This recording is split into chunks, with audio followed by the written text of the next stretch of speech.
Muchas gracias, queridos hermanos, por estar siempre en sintonía del devocional diario.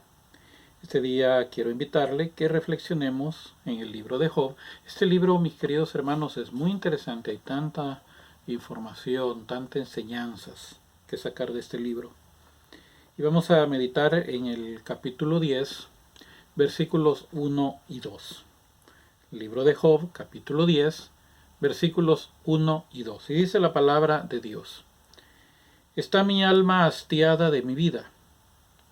Daré libre curso a mi queja. Hablaré con amargura de mi alma. Diré a Dios: no me condenes. Hazme entender por qué contiendes conmigo. Hazme entender. En ese momento ya Job estaba llegando a una etapa, y faltaba aún, una etapa de desconcierto, de, ¿cómo poderle decir? No de amargura, pero sí ya había llegado a una etapa en que Job ya no sabía qué hacer. Por más que él justificaba que lo que él estaba atravesando no era por pecado que él había cometido, no era por ninguna acción que hubiera de alguna manera desatado la ira de Dios, era algo que él no entendía por qué. Si la misma Biblia, el mismo Dios le dijo a Satanás que Job era un hombre perfecto y recto, temeroso de Dios y apartado del mal, y aún así Job no entendía si él había tratado de ser fiel a Dios porque estaba atravesando por esa situación. Pero este libro, mis hermanos, nos tiene que ayudar a nosotros. Es un libro que nos tiene que ayudar para poder entender que en estos momentos en los cuales podemos estar atravesando alguna situación, no necesariamente es porque nosotros hemos ofendido a Dios. Muchas veces Dios así lo permite para nuestro perfeccionamiento, para nuestra propia purificación. En cambio, hay otras ocasiones en las que las situaciones, como pues lo que está viviendo Job en este caso, son producto ya de nuestros errores, de nuestros pecados. Es donde viene ese trillado tema que se ha desatado en los últimos años, porque esto no es nuevo, de que si realmente Dios castiga, no castiga, si uno solo se castiga, y tantas cosas que hablan porque desconocen la palabra de Dios. En el caso de Job, no se puede decir que era un castigo porque Job no había hecho nada, simplemente él había procurado ser correcto delante de Dios. Pero Dios permitió esta situación para después engrandecer a Job y enseñarnos a nosotros. Por eso es de que Job está diciendo acá esta declaración bien interesante y le está diciendo a Dios: hazme entender por qué contiendes conmigo. Ya mi vida está hastiada, ya no soporto esto. Daré libre curso a mi queja. Y es donde aparecen estos tres amigos de Job, si se les puede llamar así, que entran, que en lugar de apoyarlo, de orar por él, animarlo, lo empiezan a juzgar, lo empiezan a condenar.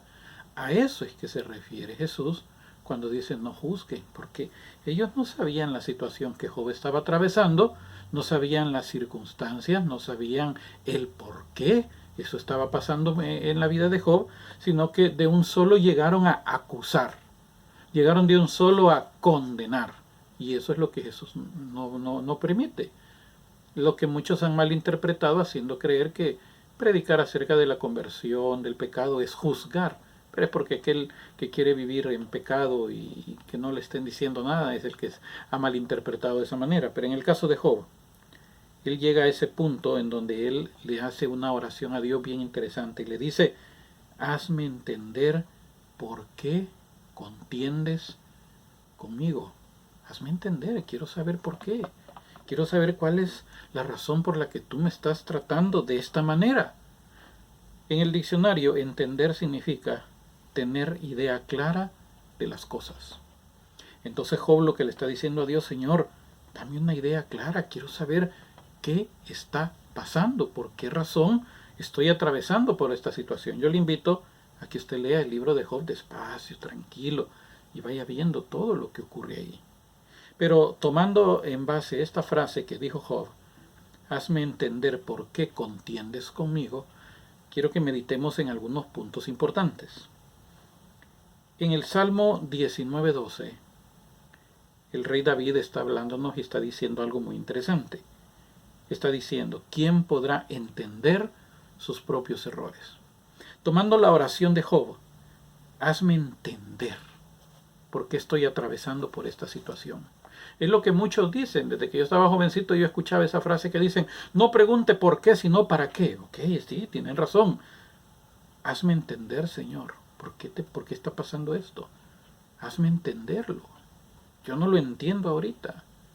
¿Se acuerda cuando Jesús iba a lavarle los pies a los discípulos? Y Pedro dijo, no, yo no, de ninguna manera, Señor, tú no vas a hacer eso. Y le dijo, deja, lo que yo hago no lo entiendes ahora. Entonces esta es una oración que tenemos que decirle al Señor siempre, hazme entender, tener una idea clara de por qué está pasando esta situación. Entonces viene David y en el Salmo 19:12 dice, ¿quién podrá entender sus propios errores? Líbrame de los que me son ocultos. Aquí podemos pasar un buen rato hablando de este pasaje de David, lo que él está diciendo. En primer lugar, ¿quién podrá entender sus propios errores? Uno de los mayores problemas que tiene el ser humano es que nosotros cometemos errores. La palabra error, equivocarse, de ahí viene el griego hamartía, que es la palabra que se traduce pecado, equivocarse. La hamartía daba la idea de cuando se estaba haciendo tiro al blanco con flecha y no pegar en el blanco, sino que equivocarse, errar en el objetivo, pegar fuera, se le decía hamartía. Y eso es lo que se entiende, o en Pablo entendió como pecado. Entonces de esa manera lo explica el Nuevo Testamento, diciendo que el pecado simplemente es un error, equivocarse del objetivo. Entonces está diciendo David, ¿quién podrá entender sus propios errores? Porque nosotros somos buenos para justificarnos, mis queridos hermanos. Somos expertos en justificación. Siempre tratamos de buscar una justificación a nuestros errores. Oh, así soy yo. Ah, así era mi mamá. Ah, así era mi papá. Así eran mis abuelos. Ah, yo así soy y qué. Ah, yo no tengo la culpa. Ah, la culpa la tiene tal cosa. La culpa la tiene tal persona. Ah, yo porque me indujeron. Entonces, eso uno tiene que tomar bien en cuenta para poder entender sus propios errores, no echarle la culpa a los demás. Uno tiene que asumir y decir, no hombre, yo tengo la culpa, claro, yo acepto mi culpa, acepto mi error, pero para eso tenemos que entenderlos. Pero está diciendo aquí David, líbrame de los que me son ocultos, líbrame de esos errores que yo no entiendo, líbrame de aquellas cosas que yo estoy haciendo, que creo que estoy haciendo lo correcto, que creo que estoy haciendo lo que Dios quiere que haga, pero realmente lo que estoy haciendo es un error, un pecado. Y para poder entender qué es lo que nosotros tenemos que hacer, para poder entender aquellas cosas que son agradables a Dios y las que son pecado para con Dios, aunque uno crea que está haciendo lo correcto, tenemos que entender la palabra de Dios. Acuérdese de Pablo. Pablo creía que estaba haciendo lo correcto delante de Dios. Pablo creía que con su actitud violenta estaba defendiendo su fe. Pablo creía que estaba haciendo lo correcto siendo agresivo, violento, arrastraba a la gente, a los cristianos, para que blasfemaran. Pero Pablo creía que estaba haciendo lo correcto. Él creía que tenía un celo por su fe, había que defender su religión y no importa volarle la cabeza a todos esos herejes. Pero realmente Pablo estaba cometiendo muchos pecados, llegó al clímax de incluso ser el que dirigió la turba cuando mataron a Esteban, porque cuando dice que pusieron las ropas a los pies de un joven llamado Saulo, eso de poner las ropas significaba que él era el supervisor de la turba, el que los iba dirigiendo. O sea, él llegó a un nivel de error creyendo que estaba en lo correcto. Y así hay mucha gente, mis hermanos. Hay mucha gente que vive en un gran error creyendo que están en lo correcto y es porque no entienden o no conocen lo que Dios realmente quiere que se haga. ¿Se acuerda del rey David? El rey David traslada el arca en una carreta guiada por dos muchachos, llevada por los bueyes, Y al final uno de ellos, para evitar que el arca cayera, toca el arca para evitar que se fuera a caer, y Dios lo mató por haber tocado el arca. Con el tiempo David entendió que él no había hecho las cosas, y así le dice a los levitas: porque ustedes no estaban ahí. Porque el arca no tiene que ser llevada de otra manera más que solamente en vara y en los hombros de ustedes, los levitas. Y porque no hicimos las cosas conforme a la regla, a la norma, a lo establecido, por eso Dios nos quebrantó. Por eso David podía hablar con toda autoridad: Señor, muéstrame, enséñame, líbrame de mis errores que son ocultos, hazme entenderlos, enséñame. Aquí viene la disponibilidad que nosotros debemos de tener para ser enseñados por Dios, para aprender de Dios. Luego, por eso David en el Salmo 32, versículo 8 y 9, los salmos no solamente son libro de poemas, hay mucha enseñanza. Hay mucha enseñanza que tenemos que apropiarnos. Y dice el Salmo 32, 8, te haré entender, está diciendo Dios, te haré entender y te enseñaré el camino en que debes andar. O sea que Dios nos enseña, Dios nos va a enseñar el camino que nosotros debemos de atravesar. Hay gente que pasa diciendo: Señor, ¿cuál es tu voluntad? Esté pendiente de las señales en el camino. Pídale al Señor que le muestre el camino y le muestre las señales. Y el Señor va mostrando. ¿Cuántas veces nos hemos equivocado en el camino porque no seguimos la señal?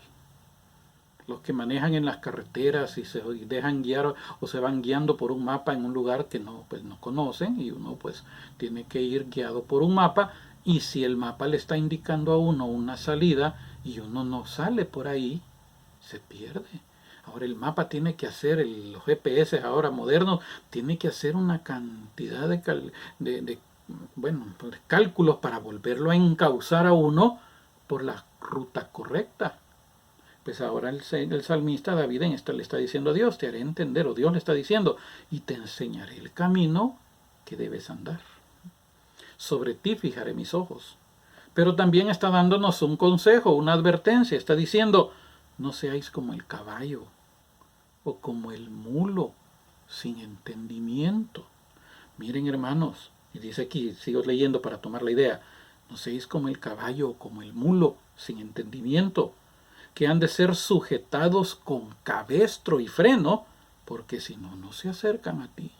No sean como el caballo, no sean como el mulo. A mí me gusta una frase que ocupan los hermanos de Guatemala: no seas mula, dicen ellos, pero tiene razón. No sean como el caballo, como el mulo, sin entendimiento, que tienen que ponerles esa gran cosa de hierro en la boca para que hagan caso. Y qué triste, mis queridos hermanos, que muchos de nosotros así somos. No entendemos. Tiene el Señor que amarrarnos. Tiene que ponernos el freno. Tiene que frenarnos. Porque no entendemos el camino que Dios nos está queriendo llevar. No entendemos la senda. Por eso es que de repente nos pone obstáculos, nos pone problemas. Hay veces uno quiere hacer algo y de repente se pierden las llaves, de repente se pierde esto, y empieza uno a renegar, o el carro no arrancó, cualquier situación, y uno está renegando. No, hay que entender: bueno, entonces, Señor, tú no quieres que yo vaya. Tú no quieres que yo haga esto. Empiezan a venir los obstáculos, y cuando uno ve eso, ok, está bien, Señor, tú ya no quieres. Entonces mejor voy a hacer lo que tú digas. Yo tengo que estar siempre dispuesto a hacer lo que Él diga, pero para eso yo tengo que estar atento a entender. Por eso está diciendo: te haré entender y te enseñaré el camino. Tenemos que estar pendientes a lo que Dios nos diga. Tenemos que estar atentos a lo que el Señor nos va enseñando. Y el objetivo, en todo caso, siempre tiene que ser una perfección de vida.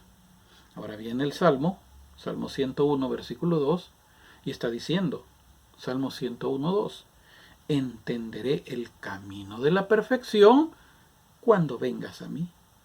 En la integridad de mi corazón andaré en medio de mi casa. Entenderé el camino de la perfección. Hoy, mis queridos hermanos, en el cristianismo en general, hay una plaga de mediocres. ¿Cómo usted reconoce a un mediocre? Un mediocre es aquel que justifica sus errores. Un mediocre es el que le echa la culpa de sus errores a otros. Un mediocre es aquel que siempre va a buscar una excusa para sus errores o sus pecados. Una de las frases o uno de los eslogans favoritos de los mediocres actuales es aquel que dice: la iglesia no es hospital de pecadores, es hospital de pecadores, perdón, no museo de santos. Entonces, cuando usted escuche a una persona que diga eso, usted está delante de un mediocre que no quiere la perfección, un mediocre que cree que la perfección es puritanismo, es protestantismo. Un mediocre es aquel que cree que la perfección es un nivel para santos, cuando todos hemos sido llamados a ser santos. Porque sin santidad nadie verá al Señor, porque tienen un concepto completamente errado de santidad. Entonces este tipo de gente no entiende lo que el Señor quiere que hagan, no entienden el camino del Señor. Pero aquí en este caso el salmista está diciendo algo bien interesante que nosotros debemos de tomar para nosotros mismos. Entenderé el camino de la perfección cuando vengas a mí. Por eso es que Cristo tiene que habitar en plenitud en nosotros. Ya no tenemos que andar buscando a Jesús fuera, si Él está en nosotros. La palabra de Dios lo dice claramente, que Él habita en plenitud en nosotros. La palabra de Dios, Dios mismo dice en su palabra que ahora nosotros somos templo y morada del Espíritu Santo. Y Jesús habita en nosotros.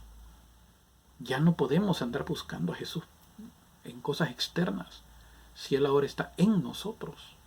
Y al estar en nosotros, entonces a través de su Espíritu que está en nosotros, que es un Espíritu Santo, un Espíritu santificador, es un Espíritu que tiene que encaminarnos y llevarnos a la perfección de vida como cristianos. Si Dios no quisiera que fuéramos perfectos, no hubiera dicho eso en su palabra. Si Dios supiera, como dicen estos, que solo somos pecadores, que nunca vamos a cambiar, nunca hubiera hablado acerca de ser perfectos, como vuestro Padre que está en los cielos es perfecto. Nunca hubiera dicho que solamente a través de la perseverancia en el camino de la santidad vamos a poder ver al Señor. Nunca hubiera dicho eso. Hubiera dicho: no, si esta bola de pecadores nunca van a entender. Ese es el diosito que se han creado aquellos. Si esta bola de ineptos nunca van a entender, así que pobrecitos los voy a salvar a todos porque nunca entiende. No funciona así. Está diciendo claramente: entenderé el camino de la perfección cuando vengas a mí. Cuando vengas a mí. Ahora entiende por qué es importante recibir el señorío de Cristo en la vida de uno. Ahora entiende lo que significa recibir a Jesús como Señor. Recibir a Jesús como Señor, como dice San Pablo en Romanos 19, confesarlo a Él con nuestra boca, que Él es el Señor, significa recibirlo como el dueño, porque eso es lo que significa Kyrios, que se traduce Señor, significa el dueño, el amo, el que manda. Entonces cuando nosotros entendemos esto, cuando viene Él a nosotros, cuando lo recibimos ya en serio como nuestro Señor, o sea, el que manda nuestra vida, vamos entendiendo el camino de la perfección. Y Él nos empieza a guiar por su camino. Luego el Salmo 119, que es un salmo muy interesante, un salmo que habla mucho acerca de la palabra de Dios, está diciendo de la siguiente manera. 4 versículos del Salmo 119, que es el capítulo más largo de la Biblia. Versículo 26, Salmo 119, 26. Te he manifestado mis caminos y me has respondido: enséñame tus estatutos. Te he manifestado mis caminos. Uno tiene que decirle al Señor: mira, Señor, estos son mis caminos. Esto es lo que yo pienso. hablar con Dios y sentarnos y decirle. Hay muchos que dicen, cuéntale a Dios tus planes y Él se va a reír. No, de ninguna manera. Él no se ríe de nuestros planes. Uno le cuenta sus planes. Mira, Señor, fíjate que yo he pensado y yo he planeado, pero ¿qué es lo que tú piensas? ¿Qué es lo que tú crees que tengo que hacer? Enséñame tus estatutos. Él no se va a reír de nuestros planes. Lo que Él va a hacer cuando se los presentamos, lo que Él va a hacer es decirnos, está bien, o si no, no por ahí, es por aquí. Y estar atento a lo que Él nos dice, cómo o a dónde tenemos que continuar. Luego el versículo 27 dice, hazme entender el camino de tus mandamientos. Ahora aquí viene la clave. La clave es entender los mandamientos de Dios. Y para conocer y entender los mandamientos de Dios, tenemos que conocerlos, hermanos. Lo que yo vengo insistiendo de aquel que me dijo que la Biblia no se lee, sino se practica. Pero ¿cómo se va a practicar lo que no se conoce? Por eso está diciendo, hazme entender el camino de tus mandamientos, para que mediten tus maravillas. Hazme entender el camino de tus mandamientos. Versículo 73. Tus manos me hicieron y me formaron. Hazme entender y aprenderé tus mandamientos. Entonces ahí estamos pidiéndole, el salmista le está pidiendo a Dios entendimiento para aprender lo que Dios quiere que hagamos. Para aprender. Ya no solamente para conocer, ya no solamente para que Él nos muestre, ahora es para aprenderlos. Y luego el versículo 130 dice, la exposición de tus palabras alumbra, hace entender a los simples. La exposición de tus palabras alumbra. Yo conozco a una hermana muy querida, que esta hermana es de mi país y ella ocupa una frase muy propia de nuestro país. Y ella dice, es que la verdad, dice esta señora, esta hermanita, es que yo soy un tetunte, dice ella. ¿Okay? Los que son de mi país entienden que es un tetunte. Tetunte es un pedazo de piedra rústica, pedazo de ladrillos quebrados, o sea, es un tetunte. O sea, algo rústico, algo rudo, algo que no entra, nada, está pero duro. Entonces ella dice, es que yo soy tetunte, dice ella, dando a entender que a ella le falta inteligencia. Pero realmente no, esa mujer es inteligente. Porque ella es una señora que viene de zona rural, que no fue a la escuela. Por alguna razón no fue a la escuela. Ella vino a aprender a leer en su edad adulta. Pero ella aprendió a leer con el mejor de los libros. Ella aprendió a leer con la Biblia misma. Así agarra la Biblia y va leyendo. Despacito, como un niño de kinder, de preparatoria. Va leyendo. Cuando yo he estado en la casa de ella, de repente ella, hermano, ¿y qué quiere decir esto? Ay, mira, hermanita, ya le explico. Ay, sigue leyendo. Una paginita tal vez lee de la Biblia. Porque a veces no le alcanza, no tiene tanta habilidad para leer y se cansa, entonces ella va a leer, pero lee, no como aquellos que se excusan, mediocres, que buscan excusas para decir, no, si yo no puedo leer, no, si es que, ¿para qué leer? No, si es que con solo practicar, ¿y qué va a practicar si no sabe lo que está diciendo? Y en el peor de los casos se vuelven flojos, y en el peor de los casos, ¿sabe qué es lo que hacen? Se ponen a ver videos de un montón de gente que andan igual de petuntes, como dice esta mi hermana. No entienden, pero se meten a predicar. Ahora que en video cualquiera puede hablar y subir videos. Por eso yo les he dicho, usted no se conforme con esto que yo digo. Esto solamente es la untadita en el pan. Usted lo que tiene que hacer es agarre su Biblia y lea todos los días. Busque de Dios. Entonces cuando eso hace uno, la exposición de tus palabras alumbra. Por eso dice que su palabra es lámpara, es luz en mis senderos. Y su palabra nos hace entender, por muy mulos que seamos, por muy tetuntes que seamos, el Señor va abriendo el entendimiento a través de su palabra y de su Espíritu Santo que está en nosotros. Porque su Espíritu Santo es el que nos va abriendo los ojos espirituales para que entendamos lo que Dios nos está diciendo a través de su palabra. Y esto lo explica muy bien Pablo en 1 Corintios capítulo 2, versículos 13 al 16.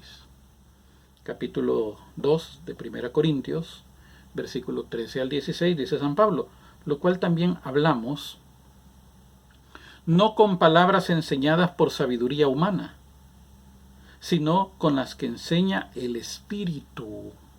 Oiga, hablamos no con palabras enseñadas por sabiduría humana, sino con las que enseña el Espíritu, acomodando lo espiritual a lo espiritual. Pero el hombre natural no percibe las cosas que son del Espíritu de Dios, porque para él son locura y no las puede entender. El hombre natural, el hombre inconverso, el que no quiere entender las cosas de Dios, el que todo lo ve de otra manera. El hombre natural no percibe las cosas que son del Espíritu de Dios. Por eso es que muchas cosas no se le pueden contar, cosas espirituales no se le pueden contar a cualquiera. Incluso curas, pastores, líderes religiosos. Hay algunos que uno llega a decirle, fíjese que tuve una lucha espiritual, lo que pasa es que mucha tortilla comiste anoche y por eso soñaste. No entienden. Fíjese que conozco a alguien que de repente se le traban los ojos y empieza a hablar como con 7 voces adentro. No, lo que tiene es un trastorno psicológico. Pero si es un ministro religioso, sí, pero es natural. No entiende, porque no es espiritual. Por eso dice aquí, las cosas el hombre natural no percibe las cosas del Espíritu, porque para él son locura. Y no las puede entender porque se han de discernir espiritualmente.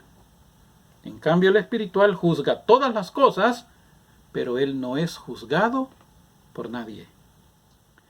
Porque ¿quién conoció la mente del Señor? ¿Quién le instruirá?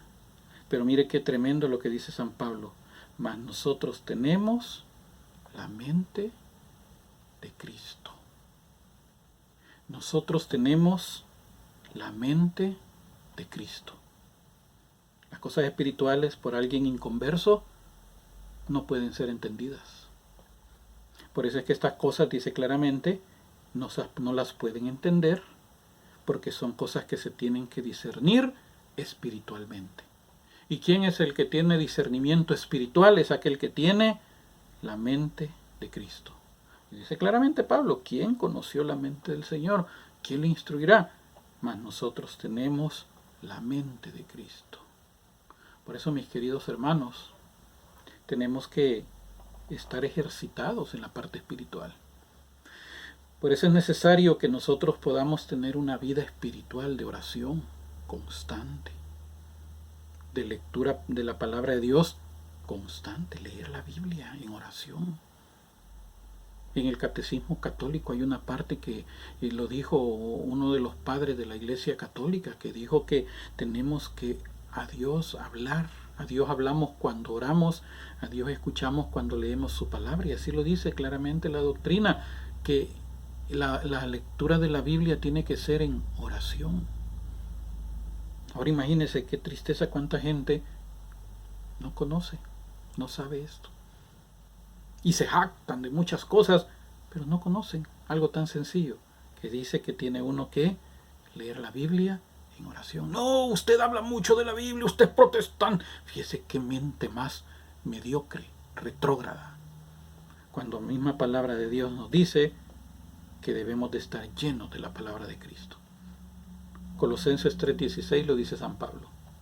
Colosenses 3:16 dice, la palabra de Cristo more en abundancia en vosotros, enseñándoos y exhortándoos unos a otros en toda sabiduría. La palabra de Cristo more en abundancia en vosotros. ¿Y cómo va a morar en abundancia? Leyéndola todos los días, en oración. Porque la Biblia sin oración se vuelve letra muerta. La oración sin Biblia puede caer en emocionalismo. Mucha oración sin Biblia puede caer después o puede ser confundido con emocionalismo. Entonces uno tiene que llevar un equilibrio. Tiene que llenarse de la presencia de Dios en la oración y la palabra de Cristo tiene que morar en abundancia en nosotros, enseñándoos y exhortándoos unos a otros en toda sabiduría, apoyándonos mutuamente. Por eso en sus redes sociales, hermano, empiece a compartir versículos bíblicos. De la lectura que usted va haciendo, usted encuentra un versículo bíblico que le tocó su corazón.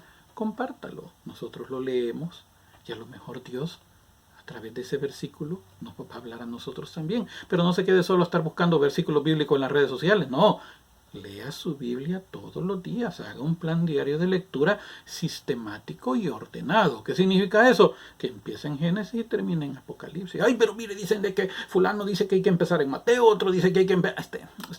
Usted pregúntele al Espíritu Santo cómo tiene que leer la Biblia. Ahora, si quiere llevarla bien ordenada, empiece desde el principio, como dice la Biblia. En el principio, Génesis. Y termine en Apocalipsis. Y cuando haya terminado en Apocalipsis, vuelva a Génesis. Hasta que llegue otra vez a Apocalipsis. Y cuando la termine, vuelva a Génesis. Hasta que nuevamente. Y así hasta que Dios le preste vida. Llénese, llenémonos de la palabra de Dios en oración. Y que la palabra de Cristo more en abundancia en nosotros para que podamos entender. Y así como dijo Job, hazme entender. ¿Por qué? Y así como dijo David, enséñame el camino de la perfección. Ven a mí para entenderlo. Hazme entender y aprenderé tus mandamientos. Que el Señor nos ayude a tener un gran amor por la palabra de Dios, una gran devoción, un gran deseo, una gran hambre por la palabra de Dios y así crecer espiritualmente. Que Dios nos ayude. Te damos las gracias, Señor, por tu palabra que hemos meditado nuevamente. Gracias por este tiempo, Señor, que nos das. Yo te pido por mis hermanos, Señor, para que juntos, todos nosotros, podamos sentir siempre ese amor, ese deseo por tu palabra, para que podamos entender tus caminos, Señor. Poder entender por qué, poder entender para qué, y así poder saber muy bien y cumplir perfectamente cuál es tu voluntad. Perdónanos, Señor, nuestros errores. Perdónanos, Señor, los pecados que hemos cometido. Perdónanos, Señor, porque nos equivocamos en el camino y nos salimos por otro lado. Y en lugar de buscar la salida correcta, nos fuimos por otra salida y nos extraviamos, aunque al final siempre vamos a llegar al objetivo. Pero pudimos haber evitado tantas dificultades, tantos dolores. Perdónanos, Señor, por habernos equivocado. Pero gracias porque siempre tu Espíritu Santo nos va guiando a toda la verdad. Ayúdanos, Señor, para poder entenderte, poder entender tus caminos, poder conocer tus mandamientos, poder practicar tu palabra, poder estar llenos siempre de tu santa y bendita palabra en nosotros. Te damos las gracias en el nombre de nuestro Señor Jesucristo. Amén. Muchas gracias, queridos hermanos, por estar siempre pendientes del devocional. Visite nuestra página web salvadormelara.com, donde se encuentra el botón de contacto, que es un sobrecito que usted va a encontrar ahí. Usted lo toca y ahí le va a salir un formulario. Usted escriba lo que me quiera decir y pues usted lo envía y yo lo recibo en mi correo. De esa manera se puede comunicar. También si desea colaborar con nuestro ministerio, está el botón de PayPal. Muchas gracias a los hermanos que siempre están apoyándonos. Algunos hermanos incluso nos apoyan con una ofrenda mensual. Muchas gracias, Dios los va a bendecir abundantemente por estar ayudando a que podamos seguir evangelizando a tiempo completo a través de los medios, a través de las redes. Y también visite siempre nuestra página, están los accesos a las redes sociales, especialmente el canal de YouTube, en donde usted puede suscribirse y tocar la campanita para que le lleguen las notificaciones cada vez que se suba un nuevo devocional. Muchas gracias, que Dios les bendiga y hasta el próximo devocional.